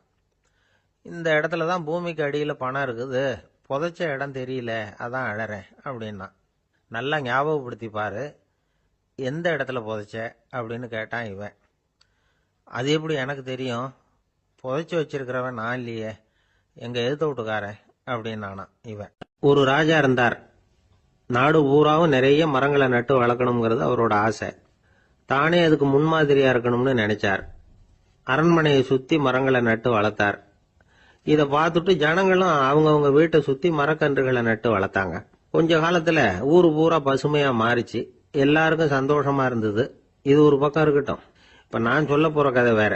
அதாவது அந்த ராஜா ஒரு நாள் தன்னுடைய அரண்மனைய சுத்தி இருக்கிற விதவிதமான மரங்களை எல்லாம் போய் பார்த்தார். எப்படி இருக்கிறீங்க அப்படின்னு ஒவ்வொரு மரத்துக்கிட்டையும் விசாரிச்சாராம். எந்த மரமும் சந்தோஷமா இருக்கிறதா தெரியல. அதுக்கும் மனசுல ஒரு குறை. முதல்ல ஆலமரத்துக்கிட்ட போனார். அது சொல்லிச்சு, மண்ணா நான் நல்லா பெருசா வளர்ந்துருக்கிறேன், அடர்த்தியா இருக்கிறேன், கிளையெல்லாம் 4 பக்கமும் நல்லா படர்ந்துதான் இருக்குது, இருந்தாலும் எந்த பிரயோஜனமும் இருக்கிறதா தெரியல எனக்கு. என்னுடைய பழம்லாம் ரொம்ப சின்னதா இருக்குது, என் கண்ணுக்கு சரியா புறப்பட மாட்டேங்குது. நான் இருக்கிற சைஸுக்கு என்னுடைய கிளையில இருக்கிற பழம்லாம் எவ்வளவு பெருசா இருக்கணும், அது இத்தினூண்டு இருக்கிறது எனக்கு பெரிய அவமானமா இருக்கு. இப்படி இங்க நின்றுகிட்டு இருக்கிறதே ரொம்ப கூச்சமா இருக்கு. ஒரு நல்ல புயல் வந்ததுன்னா பேசாம சாஞ்சு விடலாமான்னு பாக்குறேன் அப்படின்னு புலம்புது ஆலமரம். சரி இருக்கட்டும்னு நினைச்சுக்கிட்டு ராஜா அடுத்தபடியா ஒரு அத்தி மரத்துக்கிட்ட போனார். அதுவும் புலம்ப ஆரம்பிச்சுட்டுது. நான் கூட பெரிய மரம் தான், இல்ல இலையெல்லாம் அழகா தான் இருக்குது, பழம் அழகா இருக்குது, இருந்தாலும் உள்ள விஷயம் இல்லையே, அத்தி பழத்தை புட்டு பார்த்தா அத்தனையும் சொத்த அப்படின்னு பழமொழியே உண்டாயிட்டுதே. இப்படி ஒரு கெட்ட பேரோட நான் இருக்கணுமா அப்படின்னு புலம்புது அது. சரி இது இருக்கட்டும் அப்படின்னு சொல்லி அடுத்தபடியா வேப்ப மரத்துக்கிட்ட போனார். அது தன்னுடைய வேதனையை வெளியிட்டது. எனக்கு எவ்வளவோ மருத்துவ குணங்கள்லாம் இருக்கிறதா சொல்லிக்கிறாங்க, இருந்தாலும் என்ன பிரயோஜனம், என்னுடைய பழத்தை மனிதர்கள் யாரும் விரும்பி சாப்பிடுறது இல்லையே அப்படின்னுது. ராஜா அடுத்தாப்புல இருந்த ஒரு பனை மரத்துக்கிட்ட போனார். நான் நல்லா உயரமா தான் வளர்ந்துருக்கிறேன், மற்ற மரங்கள்லாம் என்னை வந்து அண்ணாந்து தான் பார்க்கணும், இருந்தாலும் என்கிட்ட நிழலுக்காக யாரும் வந்து ஒதுங்கிறது இல்லையே அப்படின்னுது. என்ன இது எல்லா மரமும் இப்படி திருப்தி இல்லாம இருந்துகிட்டு இருக்குதே அப்படின்னு நினைச்சுக்கிட்டே ராஜா அடுத்தபடியா அங்க இருந்த ஒரு பைன் மரத்துக்கிட்ட போனார். அழகா உயரமா பசுமையா தான் இருந்தது, ஆனா பழமோ பூவோ கிடையாது. அதை நினைச்சு அது வருத்தப்பட்டுக்கிட்டு இருக்குது. ஓக் மரம் அது ஒன்று நின்றுட்டு இருந்தது. அது என்ன சொல்லிச்சுன்னா, இலையுதிர் காலத்துல என் மேல இருக்கிற எல்லா இலைகளும் உதிர்ந்து போடுது, முடி கொட்டின மனிதர்கள் மாதிரி மொட்டையா நான் நிக்க வேண்டி இருக்குது, என்ன வாழ்க்கை இது அப்படின்னு சொல்லி அழுத்துக்கிட்டது. சரி புளிய மரம் என்ன சொல்லுது பாப்போம்னு அதுகிட்ட போனா, என்னுடைய நிழல்ல யாருமே தங்க மாட்டாங்க, உடம்புக்கு சூடுன்னு ஒதுங்கி போயிடுவாங்க, அடிமரத்தை பாத்தீங்கன்னா பட்டையெல்லாம் உறிஞ்சி பாக்குறதுக்கு கேவலமா இருப்பேன் அப்படின்னுது அது. முருங்கை மரம் என்ன சொல்லிச்சு தெரியுமா, என்னுடைய இலை காயெல்லாம் சாப்பிட்றவங்களுக்கு சத்து கொடுக்கறது வாசம் தான், ஆனா என் உடம்புல சத்தே கிடையாது, கொஞ்சம் வேகமா காத்து அடிச்சதுன்னா முறிஞ்சு விழுந்துடுறேன், என்ன வாழ்க்கை இது அப்படின்னு சொல்லி அது வருத்தப்பட்டது.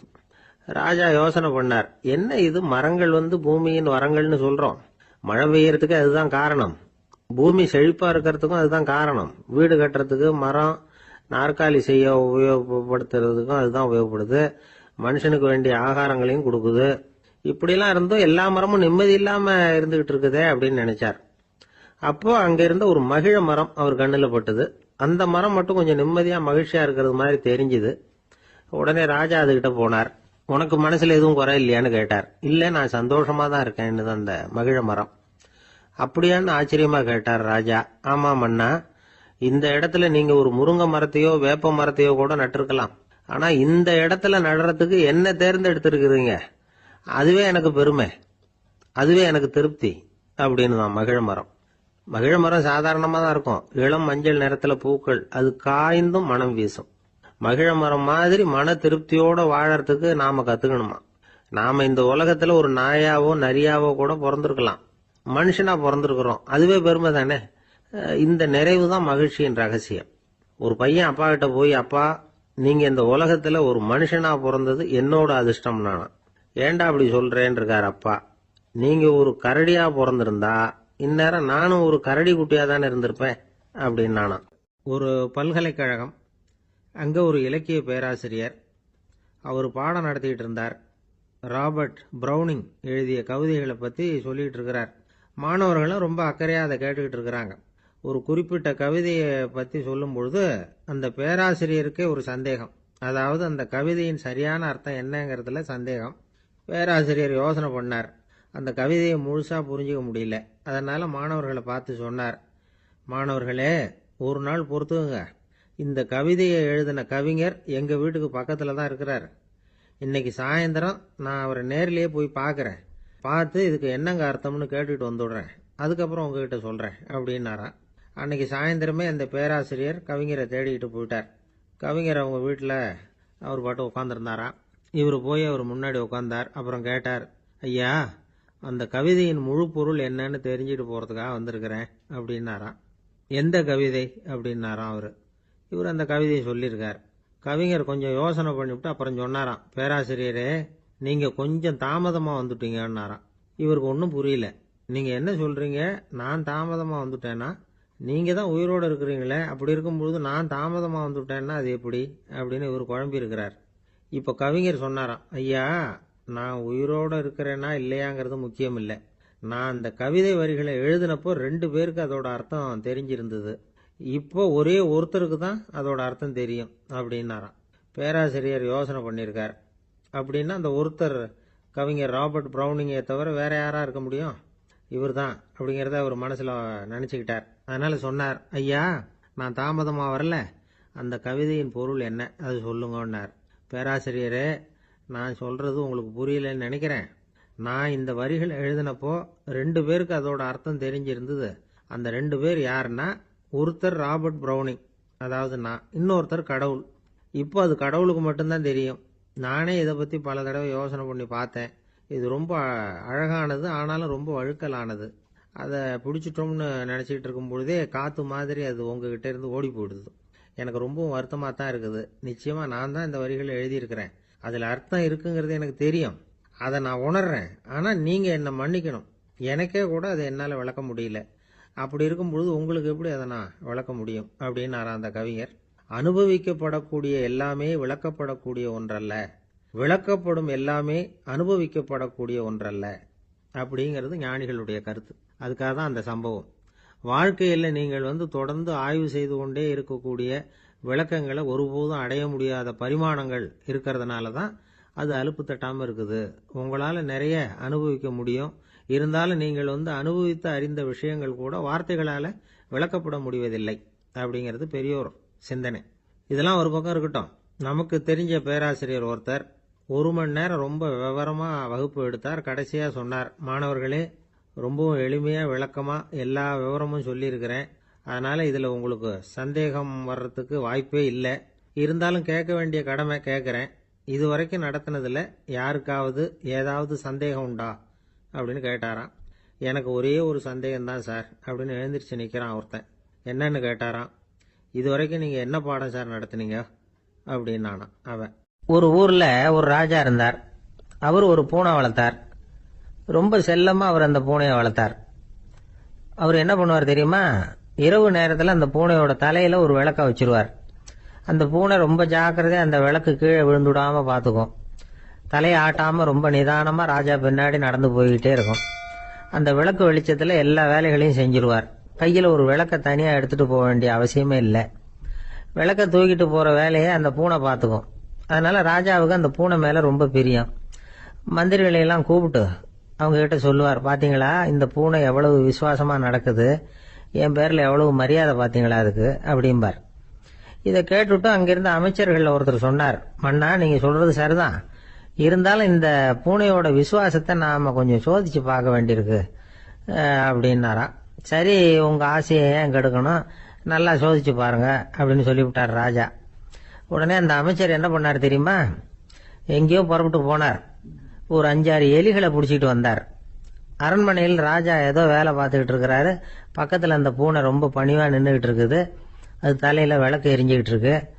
அமைச்சர் தான் பிடிச்சிட்டு வந்த எலிகளை அந்த பூனை பார்வையில் படுறது மாதிரி எதிரில் விட்டார். அந்த எலிகள்லாம் அங்கேயும் இங்கேயும் ஓட ஆரம்பிச்சுது. அதை பார்த்தது பூனை. அவ்வளவுதான். தலையில் இருக்கிற விளக்கை பற்றியும் கவலைப்படல, ராஜாவை பற்றியும் கவலைப்படல. ஒரே பாய்ச்சலா பாஞ்சு எலிகளை துரத்த ஆரம்பிச்சுட்டுது. தலையில் இருந்த விளக்கு எங்கேயோ போய் விழுந்தது, அணைஞ்சு போச்சு. இருட்டில் ராஜா தடுமாற ஆரம்பிச்சுட்டார். இந்த சமயத்தில் அந்த அமைச்சர் மறுபடியும் விளக்கை ஏற்றினார். வெளிச்சம் வந்தது. அதுக்கப்புறம் அந்த அமைச்சர் பேசினார். அரசே, பூனையோட விசுவாசத்தை பார்த்தீங்களா? எலி அது கண்ணில் படுற வரைக்கும் தான் விசுவாசமா இருந்தது. அது மாதிரி எலியை பார்த்ததும் எல்லாத்தையும் விட்டுட்டு அதை துரத்த ஆரம்பிச்சுட்டு பார்த்தீங்களா? தான் அந்த பூனையை பற்றி நினைச்சது தப்புங்கிறது அதுக்கப்புறம் தான் அந்த ராஜாவுக்கு புரிஞ்சுதான். சரி, இப்போ எதுக்கு இந்த கதையெல்லாம் அப்படிங்கிறீங்களா? இந்த பூனை மாதிரி தான் நம்ம மனசும். மனசை எவ்வளவுதான் பயிற்சி கொடுத்து பக்குவமாக வச்சிருந்தாலும் பார்க்கறதுக்கு பரமசாது மாதிரி தான் இருக்கும். பார்க்க வேண்டியதை பார்த்துட்டுதுன்னா பாஞ்சிரும். இந்த பூனை மாதிரி புலன் இன்ப பொருள்கள் கிட்டாத வரைக்கும் மனம் அடங்கி இருக்கிறது மாதிரி தான் தெரியும். கொஞ்சம் வாய்ப்பு கிடைச்சாலும் அது குதிக்க ஆரம்பிச்சிரும், தப்பு பண்ண ஆரம்பிச்சிரும். பெரிய பெரிய முனிவர்கள் வாழ்க்கையில் நடந்த வீழ்ச்சி இதை தான் நிரூபிக்குது. புலன்களின் ஆற்றல் அதிகம். அதனால மனக்கட்டுப்பாடு பயிற்சிகள்ல ரொம்ப எச்சரிக்கையா இருக்கணுங்கிறார் சுவாமி சிவானந்தர். மது பழக்கத்தையே விட்டுட்டேன்னு உறுதியா இருப்பான். கடை கண்ணில் பட்டுவிட்டதுன்னா கால் அவனை கேட்காமலே இழுத்துக்கிட்டு உள்ள போயிடும். இதுதான் மனசுங்கிறது. அதுதான் அந்த ராஜா வளர்த்த பூனை. நம்மால் ஒருத்தன் அந்த ராஜா பூனை தலையில விளக்க வச்சது மாதிரி இவன் தன்னுடைய தலையிலேயே ஒரு விளக்கை ஏற்றி வச்சுக்கிட்டு என்னத்தையோ தேட ஆரம்பிச்சான். தேடிக்கிட்டு இருக்கிறான். தலையை ஆட்டாம நிதானமா நடந்து ரொம்ப நேரமா தேடிட்டு இருக்கிறான். அந்த சமயம் அங்க வந்த ஒருத்தர் என்னத்தை தேடுறீங்கன்னு கேட்டார். அதுதான் மறந்து போச்சு அப்படின்னு இழுத்தான். சரி, கொஞ்சம் இப்படி உட்காருங்க, ஞாபகம் வந்ததுன்னு தேட ஆரம்பிக்கலாம் அப்படின்னாரு அவரு. இவன் கொஞ்ச நேரம் உட்காந்து யோசிச்சான். அப்புறம் திடீர்னு எழுந்திரிச்சான். ஞாபகம் வந்துட்டுதுன்னா. என்னன்னு கேட்டார். எங்க வீட்டில் இருந்த விளக்க எங்க வச்சேன்னு தெரியல, அதுதான் தேடிக்கிட்டு இருக்கிறேன், ஏற்றி வைக்கலாம்னு பாக்குறேன் அப்படின்னா. ஒரு சின்ன பையன் வந்தான். அவனை பார்த்து ஒரு கேள்வி கேட்டோம். ஏன்ப்பா உங்கள் வீட்டில் அம்மா புத்திசாலியா அப்பா புத்திசாலியா அப்படின்னு. அவன் அலட்சியமாக நம்மளை பார்த்து சிரிக்கிறான். என்ன சார் இது, இந்த காலத்தில் இது கூட தெரியாமல் இருக்கிறீங்களே அப்படிங்கிறான். ஒரு சின்ன பையன் நம்மளை பார்த்து இப்படி கேட்டு விட்டானே அப்படின்னு நினைக்கிறப்போ நமக்கு ஒரு மாதிரி ஆகிடும். அதுக்கப்புறம்தான் இந்த தாத்தா பாட்டிலாம் சொல்கிற ஒரு கதை ஞாபகத்துக்கு வந்தது. அது என்ன கதை தெரியுமா? ஒரு ஊரில் ஒரு அம்மாவும் பிள்ளையும் இருந்தாங்களாம். அந்த மகனுக்கு திடீர்னு தேசாந்திரம் போய் வரணும்னு ஆசை வந்துட்டுது. ஊராக போய் சுற்றி பார்க்கணுங்கிற ஆசை. அந்த அம்மாவுக்கு இது பிடிக்கல. மகனை பிரிஞ்சு இருக்கிறதுக்கு அவங்க மனசு இடம் கொடுக்கல. வேணாப்பான்னு சொல்லி பார்த்தாங்க, அவன் கேட்கல. திடீர்னு புறப்படவும் செஞ்சுட்டான். சரி, இனிமே அவனை தடுக்க முடியாதுன்னு முடிவு பண்ணிட்டாங்க அந்த அம்மா. இருந்தாலும் புத்திசாலித்தனமாக ஒரு யோசனை பண்ணாங்க. மகனை கிட்டத்தில் கூப்பிட்டாங்க. அவங்ககிட்ட சொன்னாங்க, இதை பாருப்பா, நீ தேசாந்திரம் போகிறதுன்னு தீர்மானம் பண்ணிவிட்ட, அதை நான் தடுக்கலை, போயிட்டு வந்துடும். ஆனால் போகிறதுக்கு முன்னாடி எனக்கு ஒரு வாக்குறுதி கொடுத்துட்டு போ அப்படின்னாங்க. போகிறப்போ ராத்திரியாக இருந்தாலும் பகலாக இருந்தாலும் சரி, புளிய மரத்து நிழலில் தான் தங்கணும். திரும்பி வர்றப்போ இரவும் பகலும் நீ வேப்ப மரத்து நிழல்லே தங்கணும் அப்படின்னாங்க. சரி, அப்படியே செய்கிறேன்னு சொல்லி வாக்குறுதி கொடுத்தான் பையன். புறப்பட்டு போனான். போகிற வழியில் புளிய மரத்து நிழல்லையே தங்கினான், தூங்கினான். அப்படி போய்கிட்டே இருந்தான். 7வது நாள் அவன் உடம்பு சுகமில்லாமல் போயிட்டுது. ரொம்பவும் பலவீனமாயிட்டான். இனிமேல் நடக்க முடியாதுங்கிற நிலைமை வந்துட்டுது. யோசிச்சு பார்த்தான். சரி, இதுக்கு மேலே போக வேண்டாம் அப்படின்னு முடிவு பண்ணிட்டு திரும்பி வர ஆரம்பிச்சிட்டான். திரும்பி வர்றப்போ வழியில் வேப்ப மரத்து நிழல்லையே தங்கி தங்கி வந்தான். நாளுக்கு நாள் உடம்பு சரியாக வந்துட்டுது. 7வது நாள் வீட்டுக்கு சேர்றான். உடம்பு பழையபடியே கலகலப்பாயிட்டுது. பூர்ண சுகம். தேசாந்திரம் போன பையன் திரும்பி வந்துட்டானே அப்படின்னு அந்த அம்மா ஆச்சரியப்படலை. ஏன்னா அவங்களுக்கு தெரியும் இப்படி ஆகும்னு. பையன் சீக்கிரமாக திரும்பி வரணுங்கிறதுக்காக தான் அவங்க அந்த யோசனையை சொன்னாங்க. என்ன விஷயங்கிறதையும் அவங்களே சொன்னாங்க. மகனே, புளிய மரத்து நிழல் உடம்புக்கு உஷ்ணத்தை கொடுக்கும், சீக்கம் உண்டாக்கும். அதனால் நீ தொடர்ந்து புளிய மரத்து நிழலில் தங்கினாவே நோய்க்கு ஆளாயிட்ட. அதனால் பயணத்தை முடிச்சுக்கிட்டு திரும்பி வரணுங்கிற முடிவுக்கு வந்துட்ட. திரும்பி வர்றப்போ நீ தங்கினது வேப்ப மரத்து நிழல். அது உடம்புக்கு குளிர்ச்சியை தரக்கூடியது, நோயை தீர்க்கக்கூடியது. அதனால சுகமா வீட்டுக்கு சேர்ந்துட்ட. உன்னோட தேசாந்திர பயணத்தை தடுக்கிறதுக்காக தான் இப்படி பண்ணினேன் அப்படின்னாங்களாம் அந்த அம்மா. பார்த்தீங்களா அம்மாவோட புத்திசாலித்தனத்தை? அப்பாவாக இருந்தால் இப்படியா பண்ணுவார்? ஒரு அப்பா பையன்கிட்ட 10 ரூபா கொடுத்து இதை எடுத்துக்கிட்டு அடுத்த ஊருக்கு போய் அங்கே இருக்கிற மாமா கிட்ட இதை கொடுத்துட்டு வாடா, வழியில் எங்கேயாவது மரத்தடியில் படுத்து தூங்கி விடாதே அப்படின்னு எச்சரிக்கை பண்ணி அனுப்புனாராம். பையனுக்கு எச்சரிக்கையாக வாழறது எப்படிங்கிறத கற்றுக் கொடுக்கறதுக்காக இப்படி பண்ணார். அவன் பணத்தை வாங்கிட்டு போனான். அப்பா சொன்னதை மறந்துட்டு ஒரு மரத்தடியில் படுத்து தூங்கிட்டான். அவனுக்கு தெரியாமல் அவன் பின்னாடியே போன அப்பா அவன் கையில் இருந்த அந்த 10 ரூபாயை நைஸாக எடுத்துகிட்டு வந்துட்டார். அவன் பையில் தானே வச்சிருந்தான், அது தெரியாமல் எடுத்துகிட்டு வந்துட்டார். அவன் தூங்கிக்கிட்டு இருக்கான். எடுத்துகிட்டு ஒரு மறுபடியும் வீட்டுக்கு வந்துட்டார். பையன் மூழ்கிக்கிட்டு பையை தடவி பார்க்குறான், பணத்தை காணும். அழுதுகிட்டே திரும்பி வந்தான். அப்பா கிட்ட விஷயத்த சொன்னான். அப்பா சிரிச்சுக்கிட்டே சொன்னார், அதுக்கு தான்ப்பா ஆரம்பத்திலேயே எச்சரிக்கை பண்ணினேன், இனிமேலாவது நீ ஜாக்கிரதையாக இருக்கணும் அப்படிங்கிறதுக்காக தான் இப்படி பண்ணினேன். அந்த பணம் எங்கேயும் போயிடல, நான் தான் அதை உனக்கு தெரியாமல் எடுத்து வச்சிருக்கிறேன். இதோ பாரு அப்படின்னு சொல்லிட்டு சைடு பாக்கெட்டில் கையை விட்டா அது ஓட்டையாக இருக்குது. அதை எவனோ ஏற்கனவே கத்திரிச்சியை எடுத்துகிட்டு போட்டான். இப்போ அப்பா முகத்தில் அசடு வழிஞ்சுதான்.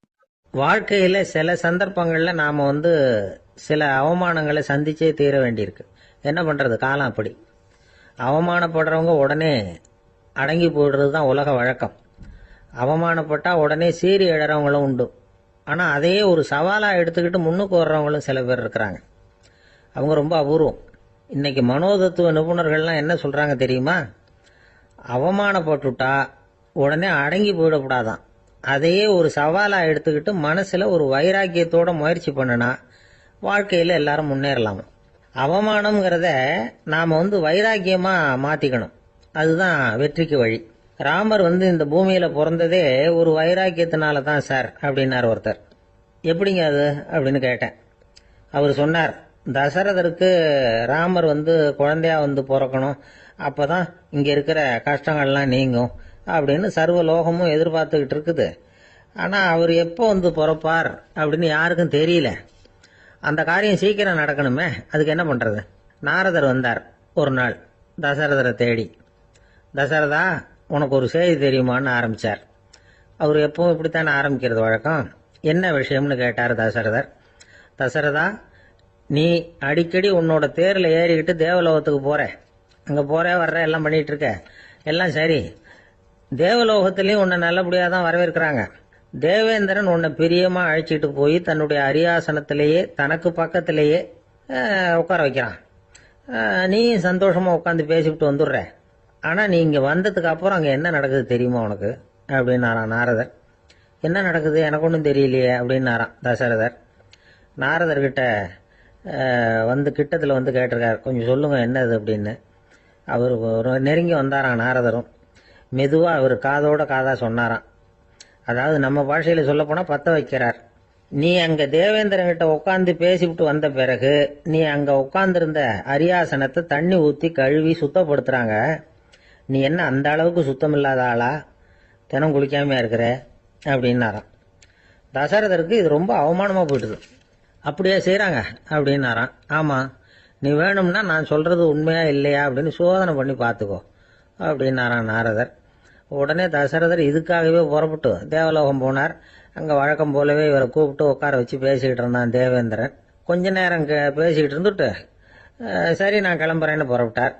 சரி, அவனும் வாசல் வரைக்கும் வழி அனுப்பி வச்சுட்டு உள்ளே போயிட்டான். தசரதர் வெளியில் கொஞ்ச நேரம் மறைஞ்சி இருந்துட்டு மெதுவாக உள்ளே எட்டி பார்த்தார் என்ன நடக்குதுன்னு. நாரதர் சொன்னது உண்மைதான். தசரதர் உட்கார்ந்திருந்த ஆசனத்தை அங்கே 2 தேவர்கள் கழுவி சுத்தப்படுத்திக்கிட்டு இருக்கிறாங்க. தசரதரால் இதை தாங்கிக்க முடியல. அவருக்கு ரொம்ப அவமானமாக போச்சு. நேராக கிடுகிடுன்னு தேவேந்திரங்கிட்டே போனார். நான் உட்கார்ந்திருந்த இருக்கையே சுத்தம் பண்ணுறியே, நான் என்ன அந்த அளவுக்கு பாவியா அப்படின்னு கேட்டார். ரொம்ப கோபமாக கேட்டார். தசரதரே, மனுஷனுக்கு 3 கடன்கள் உண்டு. தேவ கடன், ரிஷி கடன், பித்ரு கடன். இதை தீர்க்காதவன் பாவியாகிறான். இதில் மகனை பெறுவதால் தான் பித்ரு கடன் தீரும். உனக்கு மகன் கிடையாது, அதனால நீ பாவியாகிற. பாவி உட்கார்ந்திருந்த இடம்ங்கிறதுனால அதை சுத்தம் செய்ய வேண்டியது எங்கள் கடமை அப்படின்னு நானும் தேவேந்திரன். இந்த இடத்துல தசரதருக்கு ஏற்பட்ட அவமானம் ஒரு வைராக்கியமா மாறிச்சு. தேவேந்திரனே கேட்டுக்கோ, ஒரு மகனை பெற்ற பிறகுதான் இந்த சபையில மறுபடியும் அடி எடுத்து வைப்பேன் அப்படின்னு சொல்லிவிட்டு போயிட்டாராம். போய் புத்திர காமேஷ் யாகம் பண்ணார், புத்திரர்கள் பிறந்தார்கள். இந்த கதையில உள்ள கருத்து என்னன்னா, தேவேந்திரன் தசரதரை அப்படி அவமானப்படுத்தலைன்னா அவருக்கு இப்படி ஒரு வைராக்கியம் பிறந்திருக்குமா? யோசிச்சு பார்க்கணும். நமக்கு ஏற்படுகிற சில அவமானங்களையும் வைராக்கியமா மாத்தி